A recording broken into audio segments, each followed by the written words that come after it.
Susanti Rahayu Sagung Dumadi Rahayu Kang Samya Makarya Amrawani Kandha dongeng kuna Sinung Surasa kadhapuk paraga minangka sarana sumsulan sinanggit carita nanging wulan kang tanmelok hamung sinemu samar-samar pamri dimen anggukah gegeting pengangen-angen temah hambabar lan tiping panggraita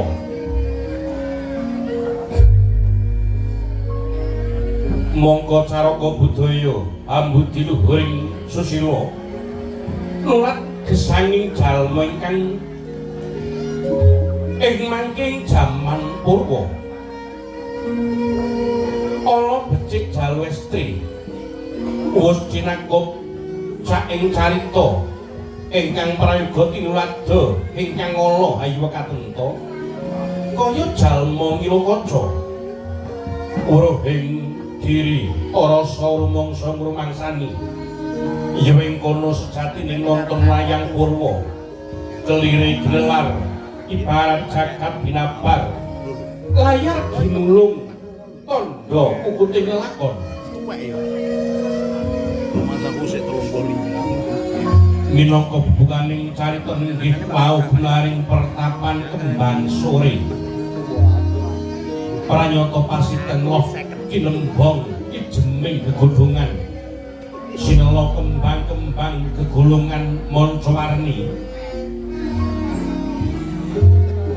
kiblat wetan wana pejaten imbang kilen pasabinan iri kidul winates Tegal miyang aren-aren dene manglung mangaler ngungkang jurang anjok samudra sinung sendang pawitra yang telaga-telaga ingkang wening kintlong tirtani dasar ginemulan kekayon hantrem buyung minangka pasabaning peksi gumyak mawurahan pating caruwit cariwis angumbar cucuk sarwi hangocek sansaya asri binulu lamun sinawang kumrici ing swara pancuran pating gumepyar soroting toya grujukan kadi sesudya utah ing permadani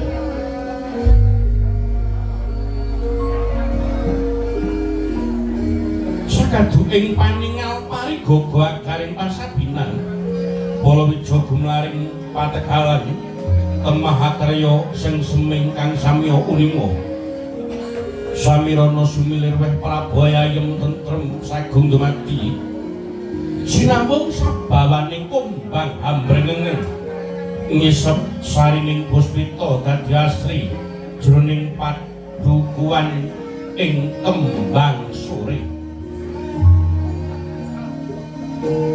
Lah sinten to ingkang mangasrama ing kono Duh menika wonten titah linuwih pandhita linangkung ingkang nedeng sinian dening dewane sinisian dening gustine Para Begawan Sabdawala nalika samono lenggahing sang resi kadhep cantrik kinasih nenggih Begawan Hanuman piwah Raden Antasena dereng dangu dya kawijil pangantikaning Begawan Sabdawala mecah dumateng sepining kang swasana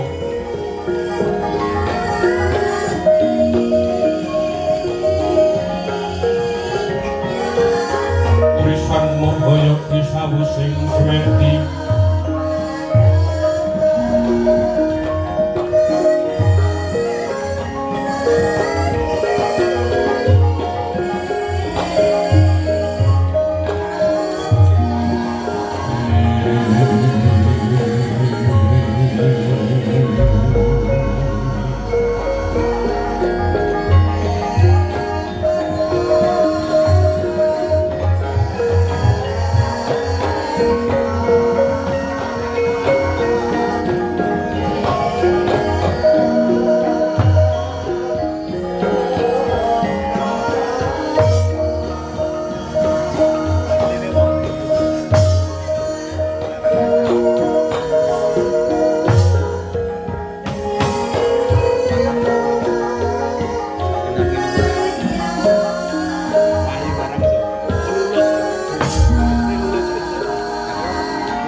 maing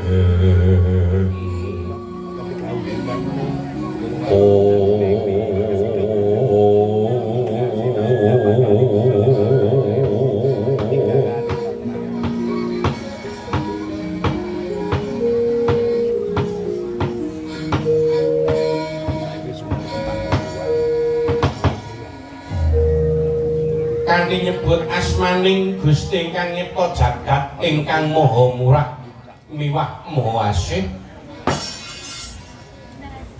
nuju aring ngrikanggan dina iki ingsun nedya murwani kandha krana samengko putra-putra siswaku wis jangkep andher padha marak ngabyantara mengko to dhisik Anoman padha winantu ing Sukabasuki saksowanmu ana ngarsaning sun jeneng sun Penembahan Begawan Sabdawala kawula nuwun niki Penembahan lulus raja sowan wonten ngarsa paduka Penembahan Begawan Sabdawala mboten langkung sungkeming pangabekti kula mawantu-wantu konjuk wonten sandhap paduka Rama Penembahan Begawan Sabdawala. Iya Manungan Anoman sik to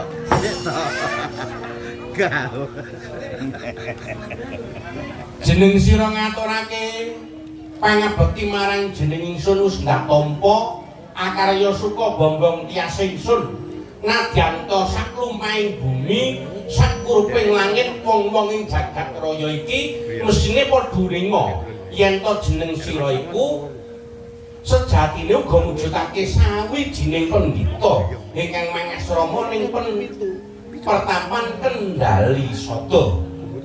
Iya. Padha penak nulunggumu Anoman. Iya, kados sampun boten kirang prayogi. Iya. Penak nulunggumu sakan kanca kancamu. Saarane disambi Anoman. Iya. Sampun cekap anggenipun para cantrik keladosi dhateng sowan kula. Kok nggawa tripod nggo apa? Lho. Inggih menika mangke mbok menawi wonten bab-bab ingkang wigatos ingkang perlu nedya badhe kula pendhet gambaripun. Iya, syukur. Mau sing sambutan mau ya mbok jumuk. Nggih, kula pendheti sedaya. Badhe kula cepeng awit dawuh-dawuhipun. Iya, syukur.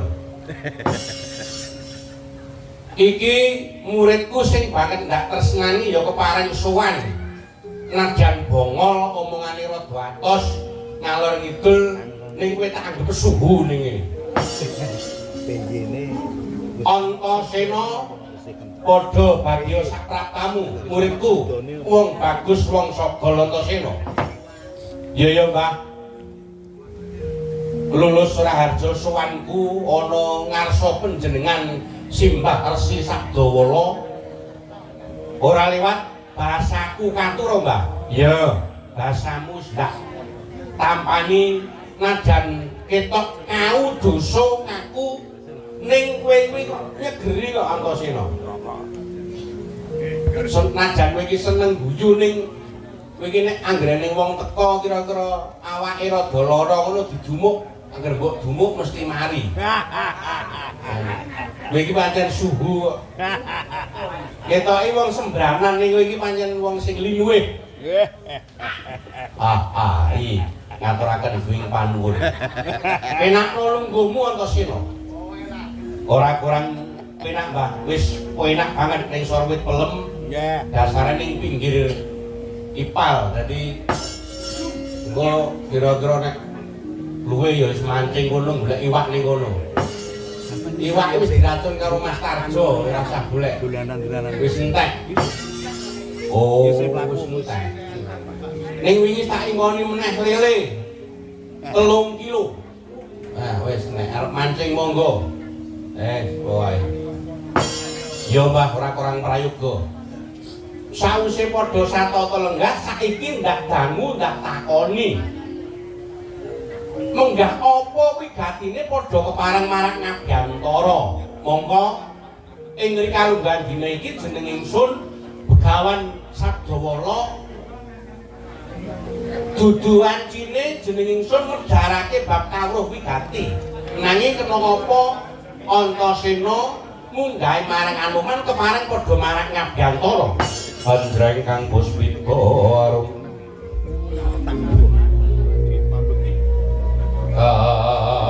asiring samirana mre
maweh rarastra naning driya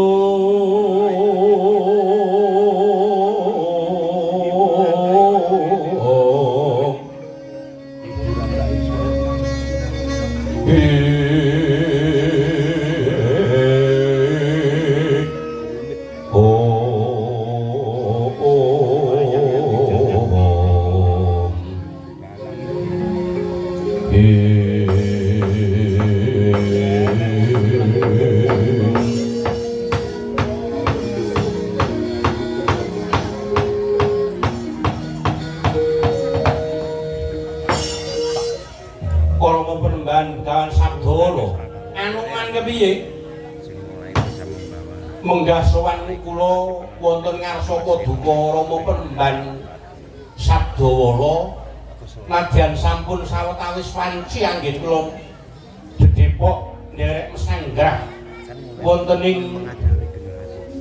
padukuhan kembang sore mriki nanging wiwit semanten kula dereng nate sabejagong kaliyan Paduka Rama Penemban Gawan Sabdawala Penemban ingkang dados arung siting manah kula sowan wonten ngarsa Penemban kula badhe yenaken bilih mbok menawi sedaya ingkang sami kepareng lenggah wonten ing pahmaning dinten samangke wonten ing papan mriki sami uninga bilih kahanan ing nuswantara samangke nedeng boten sae utawi boten sae kemawon tembungipun mentereng tidak baik-baik saja maksudnya iya karang basa Jawi menika basa Indonesia menika dipun basa Jawiaken radi rekaos tegesipun kahanan ing samangke nedeng boten prayogi Penemban mbok menawi Penemban saged hangu dari kepareng mbabari dhumateng ingkang siswa putra siswa kula pun Begawan Anoman menika sababipun menapa cakeping nganggo kalih mungkin sowan kula menika badhe merdekaken menawi kula petang umur kula menika sampun ewon pemban. Mboten namung atusan taun, namung umur kula menika sampun ewon. Mbok menawi sampun 1200 taun langkung anggen kula gesang wonten ing Ngadya menika. Wiwit jaman Ramayana dok lumuhun. Jamanipun Prabu Sri Rama Regawa nundung mengsah inggih keteking jagat panusmaning jajalanan Nalindragung Prabu Dasamuka ya Prabu Sri Rahwana ingkang mapan wonten ing Ngalendradiraja nalika semanten kula sampun dados senopati munah satru nenggih memalaning jagat sukertaning bawana nenggih Sang Prabu Dasamuka. Menawi kula etang sakmangke sampun ngancik jaman Mahabharata. Tegesipun umur kula sampun panjang sanget, rumaos sampun bosen, rumaos sampun jelek, anggen kula ngenyam pahit getiring panguripan wonten ing alam donya menika. Pramila kula nyuwun dawuh pemban. Benjang menapa Anoman badhe kakukut raganipun pemban. Anoman nuwun wonten dawuh. Pitakonmu ana rong perkara pitakon sing angel kabeh diwangsuli. Ning aku seneng yen pitakon ki angel-angel ki aku seneng. Sisan lek ku mikir eman-eman nek mung pitakone bangsa sing gampang-gampang eman-eman pikiranku nggonku mikir. Mulane takon karo Resi Sabdawala takono sing angel-angel sisan sing sekirane jawabane kira-kira kudu buka buku. Piye kuwi, Mbak? Jawabane malah buka buku kuwi. Bab kena ngopo kahanan kang dumadi samengko?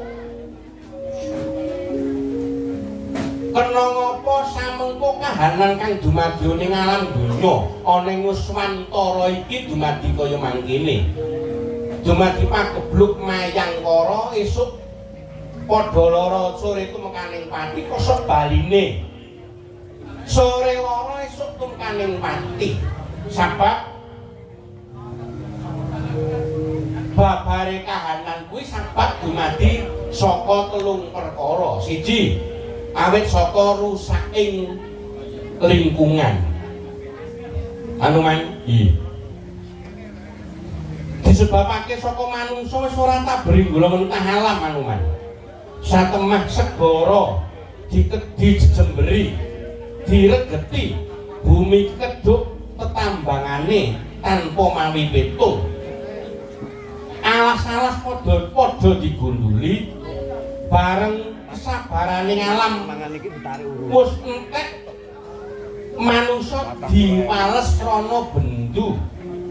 Banjir bandang, tanah longsor, lindu gonjing, tsunami bareng ngrabosa. Akeh korban kasempyok ing aratan. Kalbu wong-wong kang ora ngerti marang dodok seleng perkara kabeh padha kasempyok ing aratan. Kuwi angka siji sabab saka rusaking alam lingkungan. Banjur ingkang angka loro saka rusaking panembah. Lah iki suhu tenan iki. Berkono Anoman. Iya. Ing Nuswantara iki akeh agama. Akeh kapitayan, akeh tuntunan. Nanging akeh-akehe wong-wong mau padha kelangan ruwing panembah.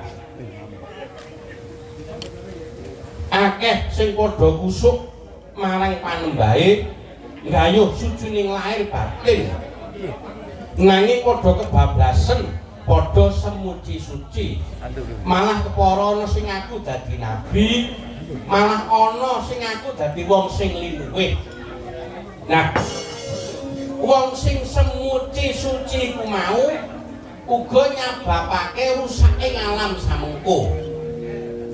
Coba lumayan kowe maca layang kabar terus mriksani layar kaca samengko akeh ana wong sing nganggo jubah ana sing duwe paguron gedhe ning malah padha ndemeni karo murid-muride. Ora mung siji loro, 50 bayangno Anoman. Wong siji mongko ngayahi kok cah 50. Apa ora sengklek boyoke Anoman? Inggih. Kuwi sawijining dwija ana salah sawijining paguron. Durung suwe maneh ana Nusantara iki sing konangan cah 12 sing lagi ngaku dibobohi karo gurune. Kuwi sing konangan. Lah sing ora konangan, sing padha ora gelem ngaku banjur mbuh kabar kawusanane Anoman. Napa niki? Kuwi awit saka rusaking panembah. Yen omong dakik-dakik, yen mulang rumangsa suci kaya bener-bener sing dikendikane jebul para dwija mau kaya dene Pendhita Kembang Semboja. Pendhita Kembang Semboja kados pundi Mbah? Njaba ketok putih nanging jero kuning isine Anoman. Ketok kaya resik-resika, ketok kaya suci-suci yen ngomong, jebul lekoh letek bebudene, malah nyenengi lawan santri-santrine, nyenengi lawan murid-muride. Kuwi sok ben murid-muridku kene sok yen dadi guru aja seneng nyenengi karo murid. Ora entuk seneng iki. Ora entuk nyenengi. Lho, nek mung seneng tegese wong lanang karo wadon entuk. Pamane sing Abdul kae isih dijoko. Ya dwija utawa guru. Mongko ana murid sing ketok muthuk, ketok ayu. Kaya sing sisih kene iki pamane. Nah, terus suwene suwe WA-anan. Nah, terus suwene suwe terus Mbah guru mau utawa sang dwija mau nembung, "Nduk, ayo ndak jak lelumban ana donyaning bebrayan. Kowe gelem apa gelem?" Nah, bocahe banjur mangsuli, "Kula purun, Kang Mas." Nah, kuwi ora apa-apa tegese seneng padha seneng. Ning nek pendhitane mau wis duwe bojo, wis duwe anak, mongko kok seneng gremeti karo murid-muride. Kaya sing ngendang dadi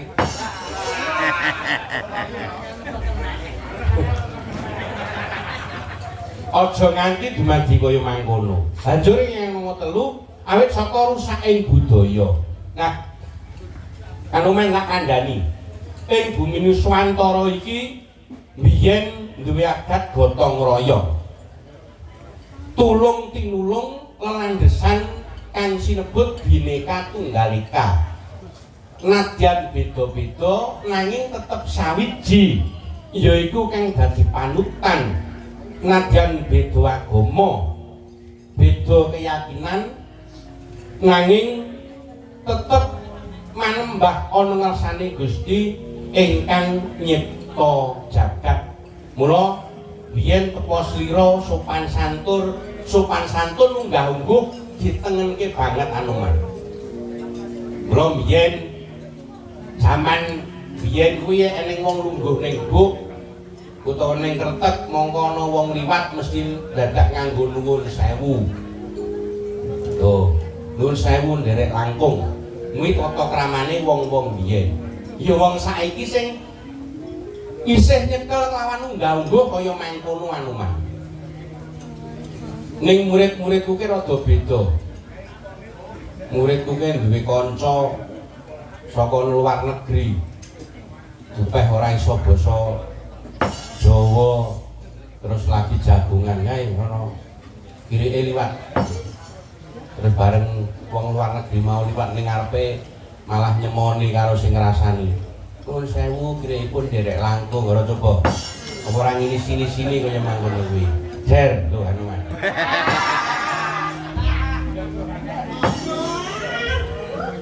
Nah, terus pitakonmu sing angka 2. kapan nggonmu bakal dipundhut yuswamu Hanuman?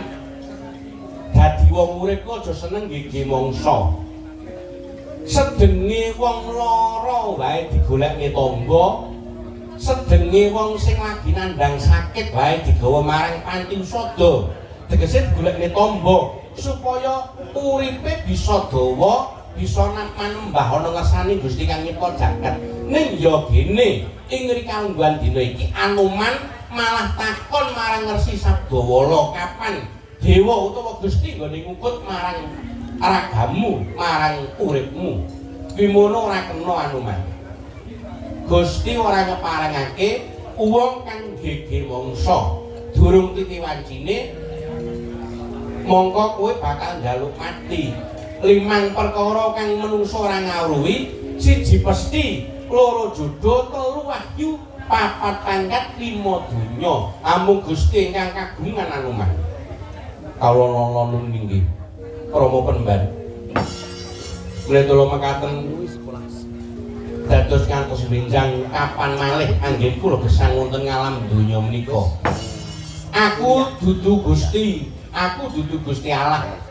Ning aku winenangake dening Gusti ngampil gaiping Gusti. Yen miturut cahya mantel nyodo lanang ana dhuwur sirahmu kuwi, tak tonton umurmu sih dawa banget. Umurmu kira-kira besok yen nganti tekan canggahe Pandhawa. Sepisan utawa besok yen teka titiwancine wayang madya. Wis teko wayang madya mongko iki lagi wayang Purwa. Sok kukuting uripmu jaman Prabu Jayabaya anu.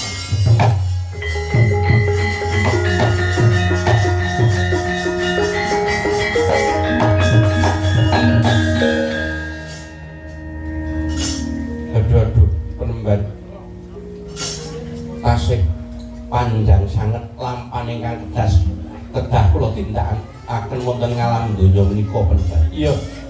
Isih akeh lakon kang kudu mbok rampungake Anoman. Saiki ganti sing nom. Antasena dina iki arep takon apa? Takono sing angel sisan mumpung aku gelem mangsuli. Ngene, Mbah, piye? Aku kuwi dadi nom-noman ana ing negara Ngamarta. Nom-noman mono mongko dawuhing para pinter negara bakal ngadeg jejeg yen to nom-nomane kasunungan kasekten utawa kapinteran ingkang luwih. Yen to nom-nomane padha kuat, prajurite padha kuat, ing kono negarane uga bakal kuat. Mongko mula sowanku kene bakal njaluk wimbuwing kawruh babakan tosing balung kuleting kulit. Aku kepengin ditatah mendhat dijara menter Penemban. Aku pengin dibacok ora mempan. Aku pengin nek tuku ning warung ora bayar. Sing arep mau apik ning sing mburi kuwi aku ora seneng. Wong yen tuku ya tetep kudu bayar, pamane tuku ning warung Pak Sulis kono. Ya kudu tetep nganggo bayar. Antasena kok terus ora bayar. Aku nyuwun Penemban aku paring ngono kasekten ingkang luwih. Ngene Raden, piye Penemban? Yen kowe nyuwun bebelsing ilmu bab sangkan paraning dumadi, yen kowe nyuwun bab ilmu kasampurnan aku duwe. Ning yen Resi Sabdawala mbok jaluki babagan tosing balung leting kulit, aku durung kulaan. Yen kowe nyuwun aku duwe kanca asli saka Sabrang Lor kene ning asli yen saka tlatah Jawa Timur. Kuwi kasunungan tosing balung leting kulit kinatah mendhat jinara menter. Ning aku nek mbok jaluki bab tosing balung kuleting kulit nuwun sewu aku ora duwe. Terus kang dadi pitakonku kena ngopo kowe kok nyuwun kaya mengkono? Penemban. Piye Antasena? Mau tak kandhake. negara bakal sentosa, negara bakal wibawa yen to para nom-nomane kasinungan kasekten ingkang linangkung. Mongko aku iki mujudake barisaning prajurit ana ing negara Ngamarta. Tegese yen nom-nomane kuwi padha sekti mandraguna, mesine negara Ngamarta bakal kasunungan kasekten ingkang linuwih bakal kinajenan dening wong-wong ing sak jagat raya iki penemban. Ora sing resana bumi ing jangan kapandhane sing kasan saya Witurito Oro bakti ning anu lan kotemat widena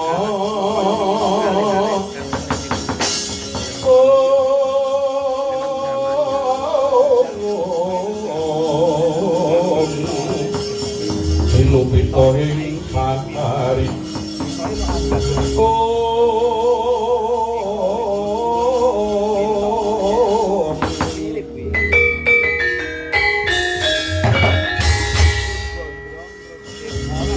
kaya socakan dumuwan kaya bedet sewan dumangsa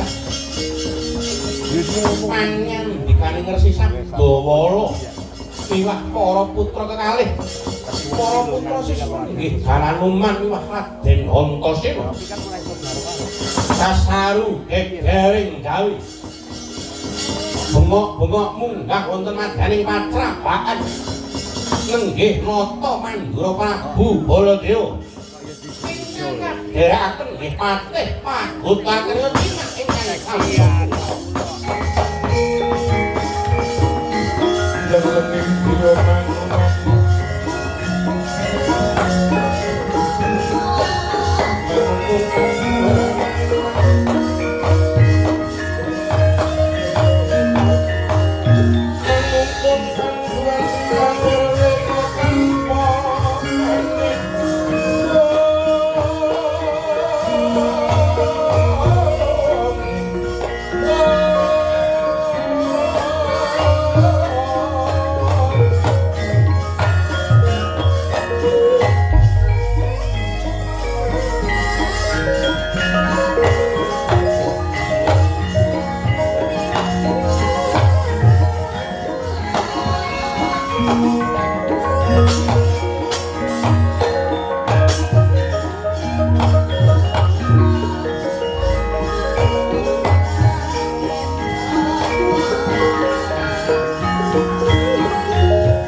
nenggalani Romano Gusti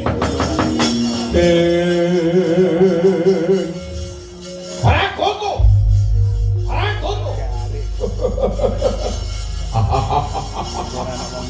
wonten pangendika ngadhawuh sinuwun arang nimbali nganging padian kula pun Pragoto Praboni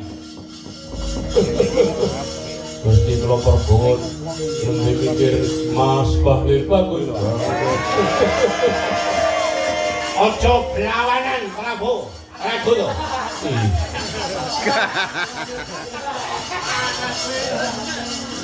Bantengmu bagus. Andeng. Iki pertapan kembang sore. Oh iya. Mau ning gapura ngarep mau ana gapura kembar dhuwure ana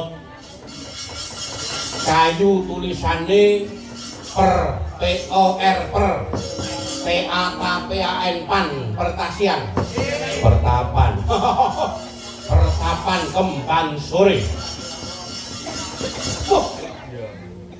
Saka ngarep Prabu Baladewa tak gagas yen ana pertapan kembang sore ngene iki begawane kuwi bawa Prabu to. Nggih. Waduh. Jebul kok nguclum.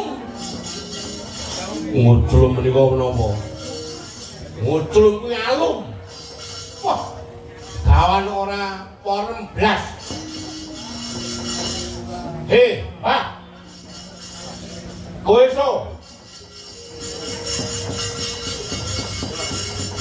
Matur nuwun. Aku sebagai tukang rumah diarani nguclum ora apa-apa. Aku resi utawa begawan Sabdawala. Pak, Sabdawala. Iya. Bareng kowe. Nuntun dawuh. Boleh. Sabdawala kaya Sabdautama. Ya Sabdawala ya Sabdautama kuwi jenengku. Ning kok kaya pi? Wah. Kok jebles kaya bocah kae. Nonton irunge sing dawa. Gulune dawa. Kala mendhinge ketok menjilo rek. Waduh. Mongko karepku saka negara Mandura tekaku ana papan kene bakal meguru kelawan Resi Sabdawala. Jebul kok waduh. Melorot palenggaku dadi retun negara Mandura yen nganti Prabu Baladewa meguru kelawan pendhita iki. Mengko dhisik Sang Prabu. Dadi menungsa kuwi aja sok nyawang mung wujud lair. Kowe aja nyawang laire, kala mangsa wong sing seneng guyu wae ning sejatine Sekti Mandraguna kuwi ya ana. Wong sing saben dina mung omong wae ning sejatine Sekti Mandraguna kuwi ya akeh. Wong sing kaya Gombang apa Gombal 17 nyandangi ora pokro. Yen mlaku terus dalan-dalan ning sejatine caket karo Gustine ya ora sithik. Kowe aja nuwun sewu seneng ngepal marang katyasane wong liya Prabu Baladewa. Ah, ora dipal wae iki. Kowe Resi Sabdawala. Yo, aku Resi Sabdawala. Kowe Prabu Baladewa. Mandura, Prabu Baladewa. Prabu Baladewa. Baladewa. Kusuma wali kita Wasi Jaladara. Pantenge wong tanah Jawa ya aku iki Prabu Baladewa. Mengko dhisik wong kuwi yen dadi ratu ora susah cumongol-congol, ora susah keminter. Wong kuwi isane ketok ana ing masyarakat, ana ing ngarsane wong cilik, ora kudu dicongol-congolne kaya kowe kuwi. Kowe meneng wae ning yen wis akeh lelabuhanmu tumrap masyarakat, tumrap wong cilik iki wis niteni kok, Mas. Wong cilik wis niteni, oh, iki senengane layat, oh, iki senengane jabong. Ini ana kancane lara gelem ngiliki. Lah iki niteni. Apa meneh kaya sampean Prabu Baladewa ngono kuwi. Kowe senengamu wis nias karo wong cilik apa meneh aku iki penemban cilik pendhita gunung. Saiki tak takoni tujuanmu rene apa? Jane aku bakal meguru lawan kawan Resi Sabdawa. Ning bareng ngerti lawan rupamu dina iki. Wah. Asor drajating Prabu Baladewa yen nganti meguru marang kowe. Oh iya aku ora mbok gurani ya ora apa-apa. Aku ora mbok gurani ilmuku ya ora kewong. Pamane bocah-bocah iki tak ulang mongko do ora gatekne malah do mapan turu aku malah seneng. Ilmuku ora kelong sing penting aku wis gugur kewajibanku minangka dadi dwija minangka dadi guru. Wayah absen tak absen nganggo pinjer tak foto cekrik lho wonge teko. Ning bareng ngerti jedapuranmu. Saiki aku ora sudi meguru karo kowe lho. Ora sudi ya ora apa-apa. Wong tekamu rene aku ya ora kongkon, tekamu rene aku ya ngeterke proposal aku ya ora njaluk karo kowe. Yen ngono Pragoto, timbangane meguru karo sing kurang tata iki. Bali, mlayu sakabete, bali.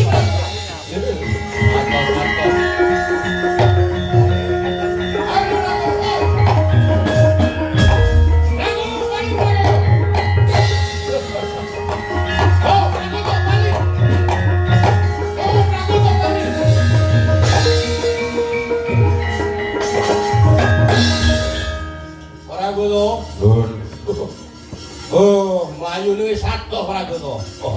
Saking pundi? Saka Kembang Sore Pragoto. Oh, sampun tebih sanget anggenipun sami mlajar. Sikil kula nganti metrekol kabeh. Ah, leren sik. Lho, lah kok sik ning kene Pragoto? Mlayu Pragoto.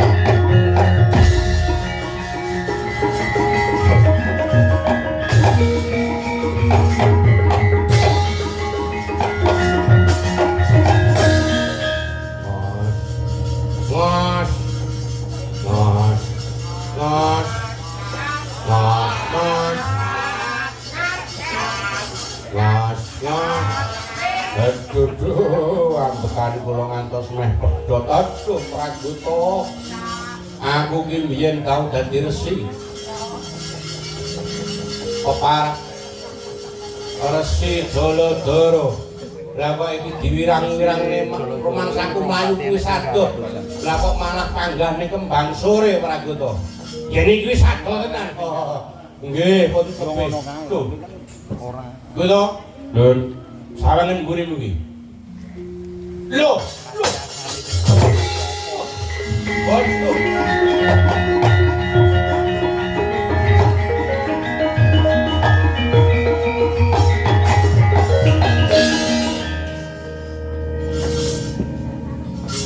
Sang Prabu Baladewa oleh mlayu wis adoh. Pragoto. Wonten dawuh disepelekne Pragoto badhe boten disepelekne mawon pripun sampeyan wau sumbare njara langit. Rumangsaku lha ku mlayu wis adoh banget kira-kira wis teko kulon RRI. Lah kok malah sik mulek kene Kembang Sore kene malah ning ngarepe Resi Sabdawa iki piye Pragoto? Waduh. Niki ketok nek cahe niku asline Sekti Mandraguna. Ketoke nek omong calcul sembranan niku asline wong pinter. Iki duwe ilmu sing linuwih.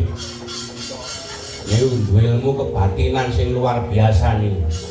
Mula nek miturut atur kula prayogi paduka sinuwun tamtu anggenipun ngenger dateng Kembang Sore mriki. Tuan, apa Sang Prabu? Yo,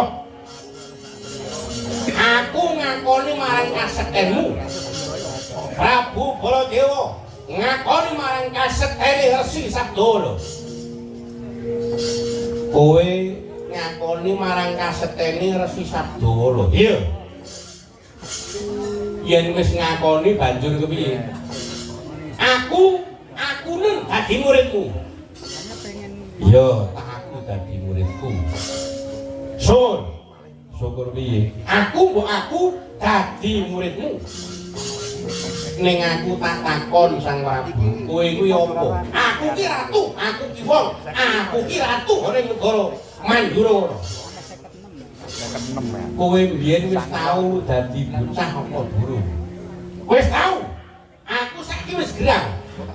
Anane aku wis gerang, biyen aku tau dadi bocah. Kowe tau dadi murid apa durung? Tau. Ben aku tau sekolah. Tau sekolah. Saiki pitakone, kowe arep dadi muridé Resi Sabdawala. Iya.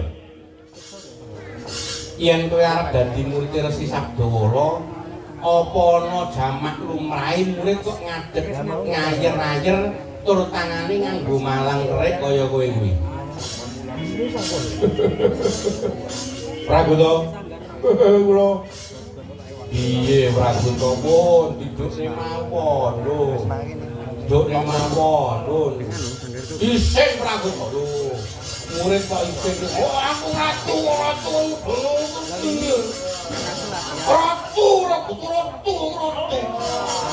Ratu nek teng Mandura ning sampeyan iku teng mriki niku dadi murid. Murid iku nggih kudu lungguh besar. Tangane murid ora kena kok, tangan kok ngene. Ketemu Pak Sarmadi kok ngene. Iki murid bajingan nek ngene. Lah wis wiwit terus kok. Bon, yo. Wis, tanganku tak dukne penemban. Yo, matur nuwun ning lahir terus sing batin lho ya Sang Prabu. Yo, penemban aku lahir terus sing batin. Yen wis lahir terus sing batin mestine wis tau krungu wong meguru apa durung? Wis tau krungu. Lumrahe guru karo murid iki basa apa ngoko yen cangkrang. Pragoto.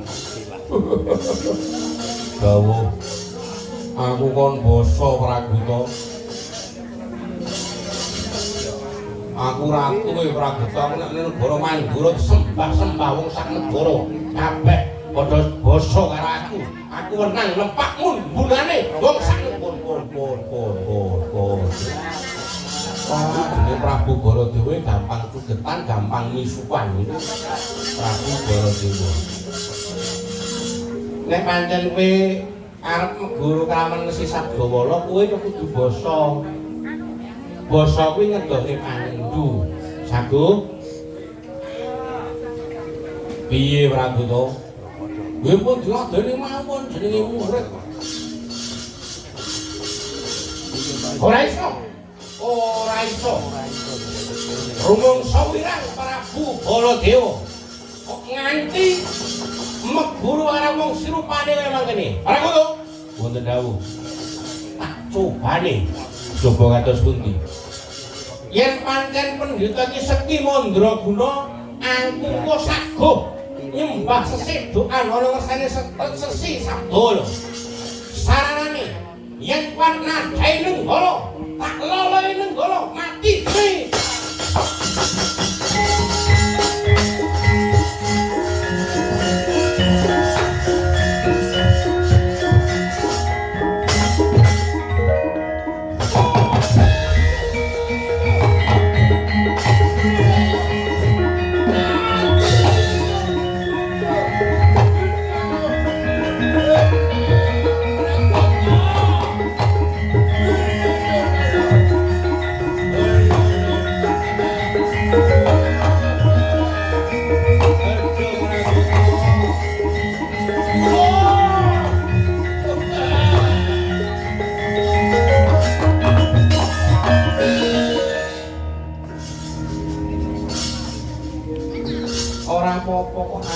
Bakal males kok Prabu Baladewa.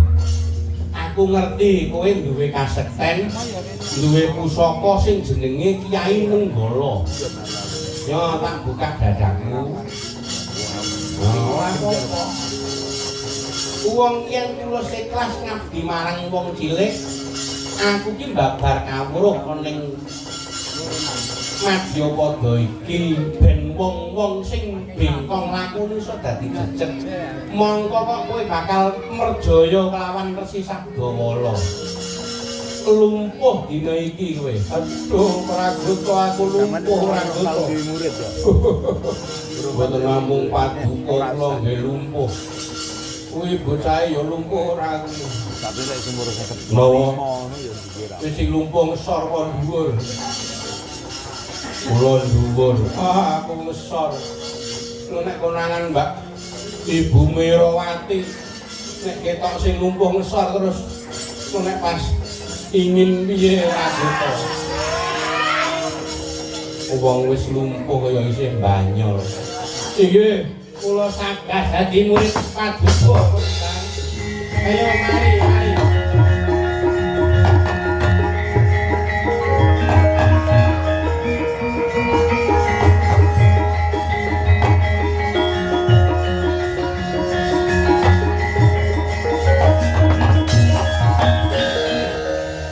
Ya ngono jenenge yen wong guru ki lair batin.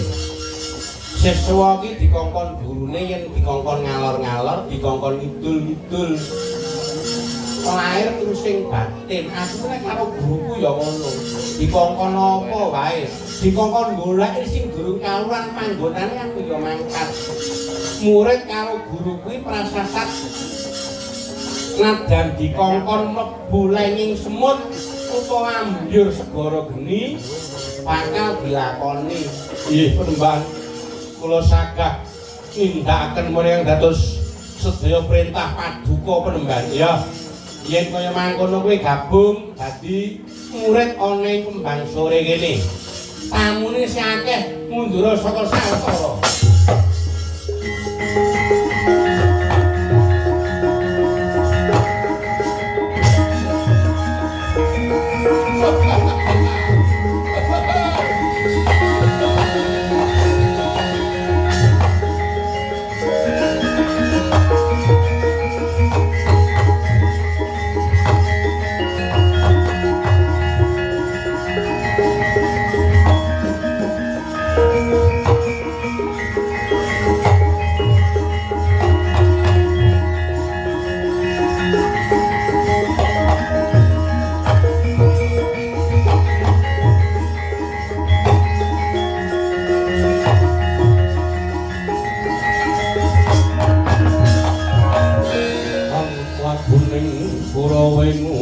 Patine Sang Abimanyu kena ing citra tandha Sang Setyaki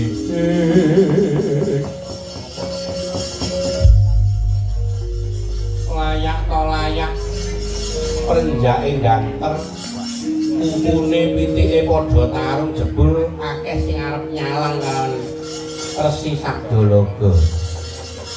Dasare iki ya wulan sepi. Ana loro bersih desa lumayan.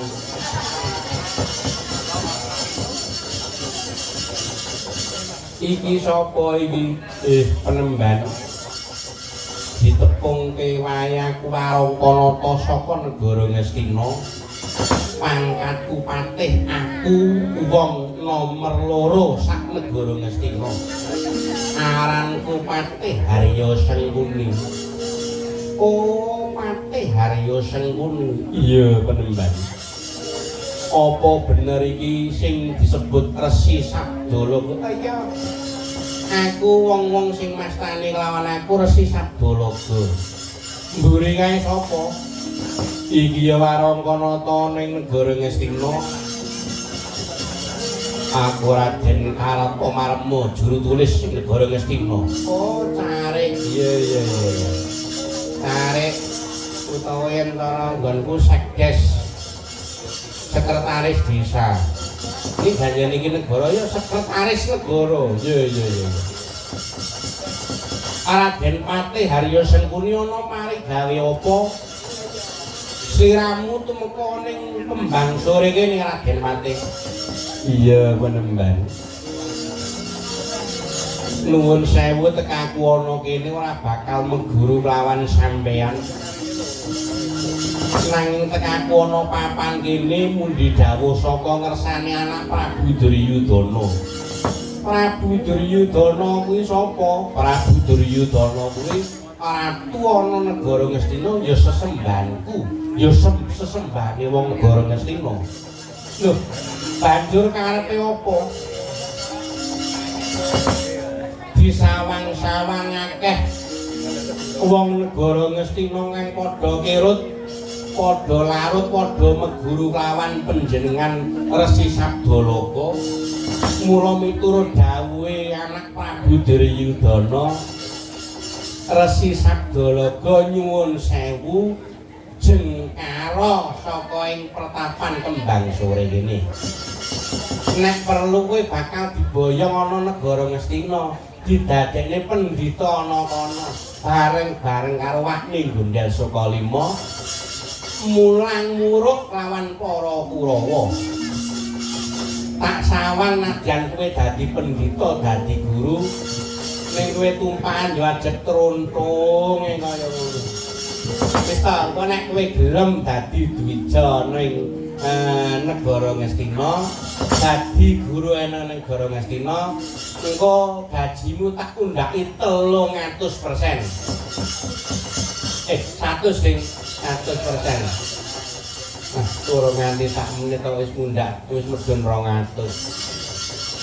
Pokoke manut to, ning kosok baline. Nek kowe ora gelem, nek kowe ora gelem dadi pendhita ana negara Ngastina, nuwun sewu gulumu bakal tak tugel.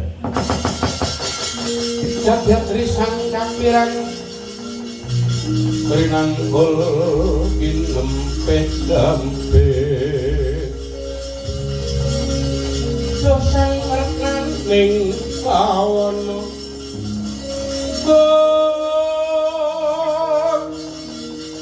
yo si tukang walangati, yo si tukang nesengyan, yo si tukang kudu kering, yo si tukang kudu kering. Urung diwangsuli lawan Resi Sabdalaka iki ana munyuk putih ora pangling Anoman iki. Inggih Gusti Patih kula pun Anoman.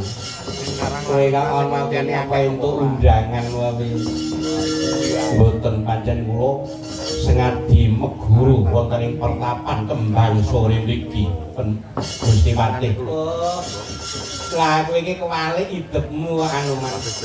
Ing atase kowe wis dadi pendhita linuwih, dadi pendhita pengpengan ana ning pertapan Kendali Sadakana, kowe kok isih meguru karo wong mejenun kaya ngono. Kowe iki wong piye Anoman? Gusti Patih Haryo Sengkuni. Piye Anoman? Nuwun sewu.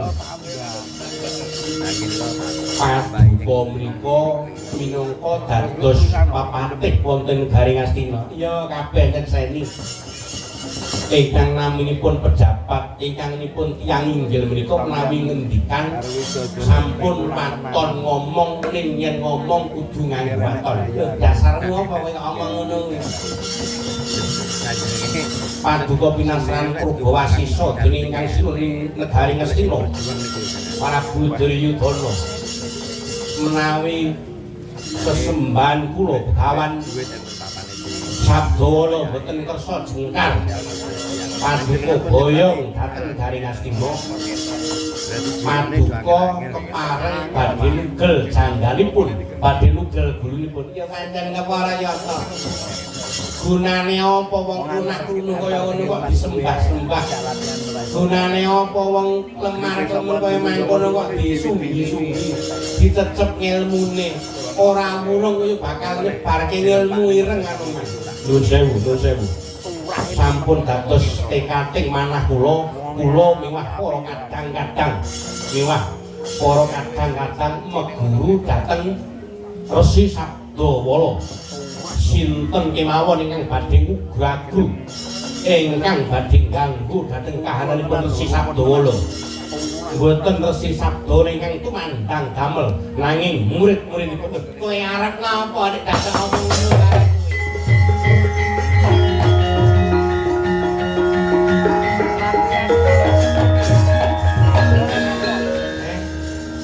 Kowe arep ngopo? Lah kowe iki ora ngerti apa piye? Raden Patih Haryo Sengkuni teko ana papan kene iki. Wis nggawa wadyabala segelas papan. Wis jangkep tumbake ngerangap kaya Jatingarang, payunge megar kaya jamur baras. Lah nek kowe bakal mbelani karo Resi Sabdawala, kowe gak elok kowe dosamu. Ayo ora ning kene papane, metu njaba tak tantang kapuk.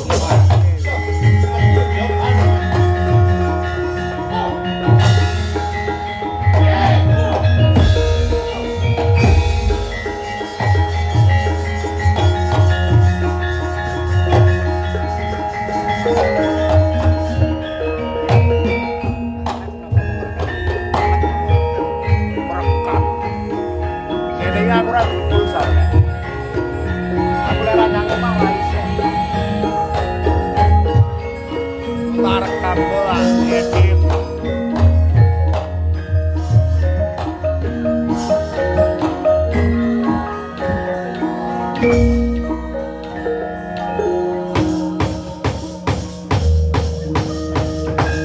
Pangkosano piye, Mbah? Ora krasa jebul tamu sing keri iki mau tak kira manjeri wayang. Iwas aku ki obo karo mbang tak penyakit tanggalan. Iwas takon bunderi tanggale jebul malah sawe geger ana kene. Mangsa bareng nggonmu ngrangkani wong-wong kang padha neka kae ana sino. Iya, Mbak. Aja kuwatir. Aku kelawan para kadang-kadang santri ana ing Kembang Sore kene ing dina iki kang bakal apa kuwi ngewangi-wangi lawan paduka Penemban Gawan Sabdawala. Iya.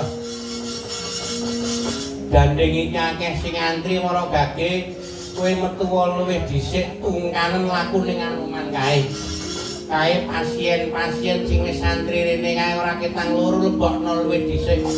Mesakne le antri njaluk jamu, njaluk obat kae para gage kon mlebu wonten. Iya, Pak.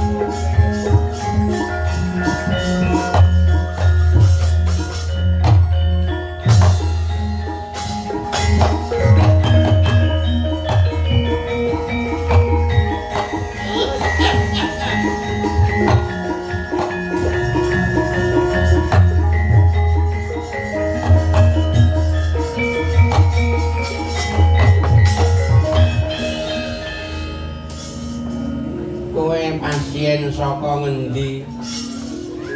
Kula nggih saking Branglor mriki. Oh. Saka Branglor kene. Nggih. Jenengmu sapa? Nami kula.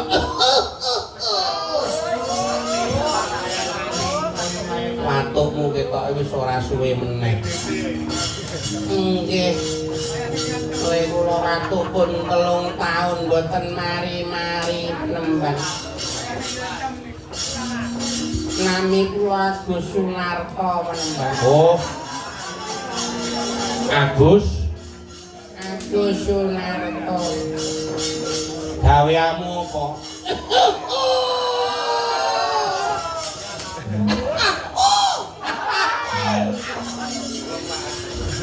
Watuk kok nganggo nada. Kula menika wonten Branglor menika dados RW Penemban. Oh, RW kah? Ya ngabdi ana masyarakat sing jujur ya, Gus. Nggih. Sampeyan kula dados pemadam kebakaran. Oh, iya. Kuwi mulia, kuwi tugas sing mulia. Mula kok nganti kaya ngono bathukmu. Kuwi kacamata ki min pira, Gus?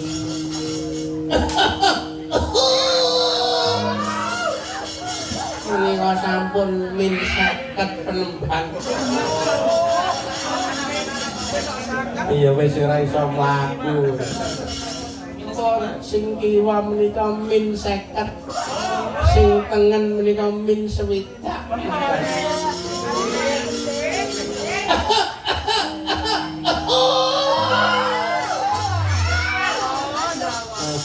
Gus, kowe iki nek entuk duit saka pemadam dicelengi ya. Duwe mertombo. Kula sawan mriki niku ajeng mertombo kalian penemban. Matuk kula sing suwenipun 3 taun iki ben ndang bendang mari niku pripun carane bendang. Ora sanggup banget terus nempel kelir ben ketok lucu rasane. Ngerasa ngono wis lucu. Niki dianu tonton kali anak-anakku lha pada.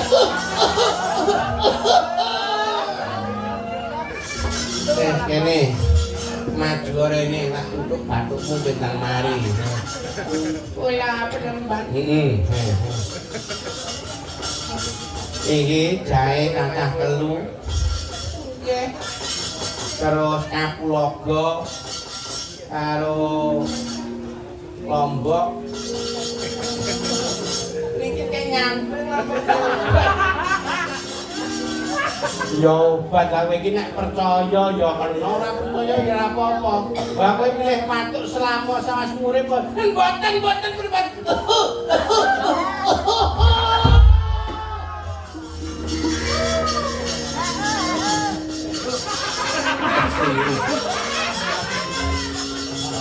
Tampan ono, engko teko omah celupno banyu panas. 3 gelas dadi 1 gelas. Muga-muga waras Gus. Besok mlebu ning pemadam meneh. Nggih, penemban matur nuwun.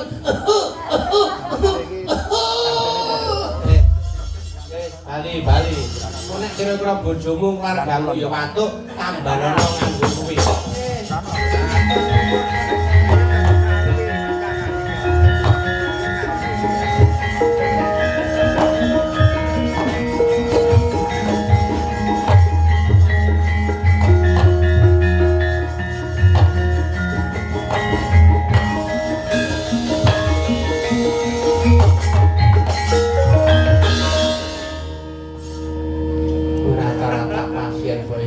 Tuwek.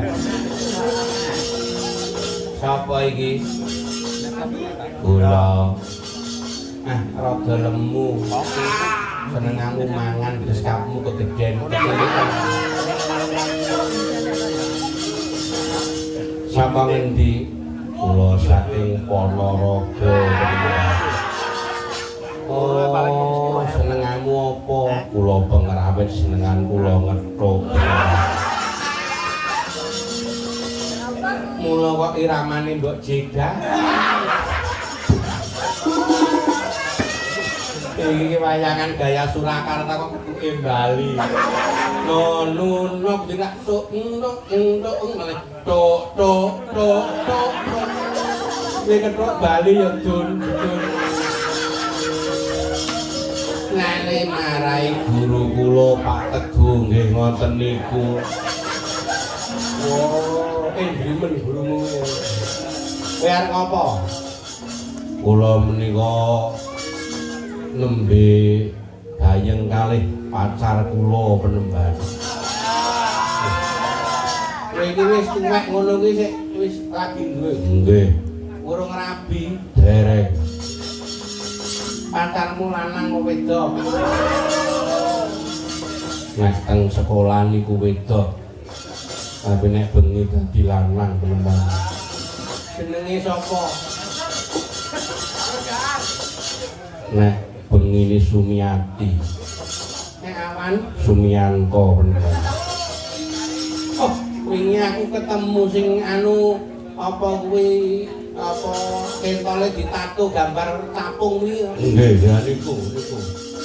Sing mbok goncengke terus pite gembes wingi. Nggih. Niku nek kalih kula sayange mboten umum ning cengkiling penemban. Tangane mara tangan. Lah, tangane niku mara tangan. Anggere kula omong kok kira-kira salah. Plek rai kula niku ditapuki penemban. Kula piye carane calon bojo kula niku ben mboten cenggiling kalih kula menembang. Oh, gampang. Maju rene tak kuyeng sirahmu mesti bojomu iso calon bojomu iso terkintil-kintil. Oh, cepacap kok bisa mlaku. Calone si sapa mau? Pandu. Jenengmu Pandu menembang. Pandu. Uripmu iso mulya ya, Ger. Ora ditapuki karo calon bojomu. Wis muga-muga waras, bali.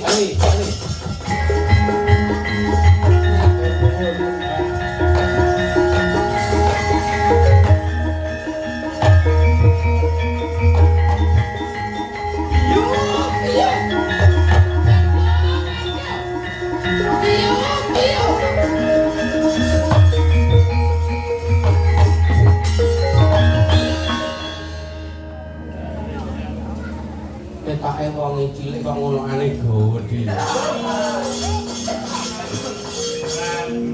Yo, jenengmu sapa? Kula Marinem Penembang. Oh, Marinem. Nggih. Terus kowe arep njaluk jamu apa? Mboten njaluk jamu. Kula niku nuwun sewu Penembang. Urip niku ketula-tula mergane nuwun sewu tenan kula niku mboten gelem cilik. Kan niku bisa apa kira-kira kena kanker mboten Penembang. Mboten tumor mboten. Lho lah kok kaya ngono. Anu Penembang iki. Pun iki kersane bojo kula marem ning saiki malah dadi gegeden Penembang. Wingi niki kula suntik solikin. Silikon. Salikin. Silikon. Salikin.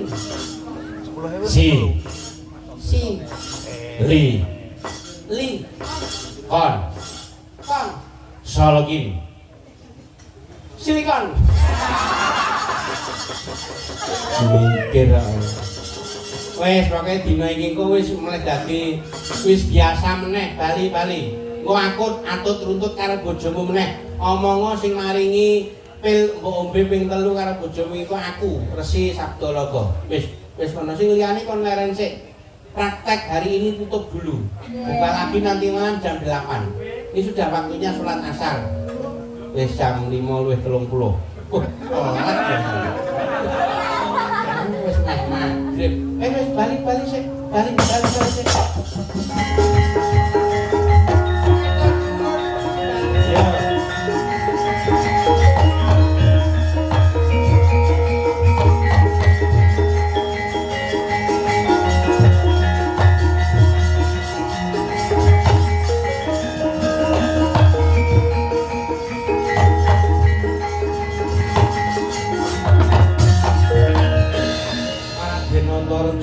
Boten dawuhken Mbak.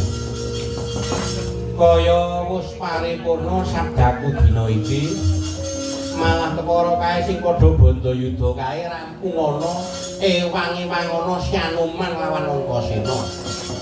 Wondene momong sing padha mertamba kon leren luwih dhisik.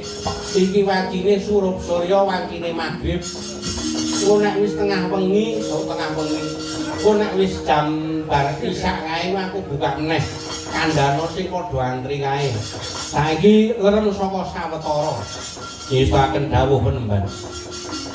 Mugi-mugi sak lampah-lampah paduka tansah binayang bayang karya Penemban.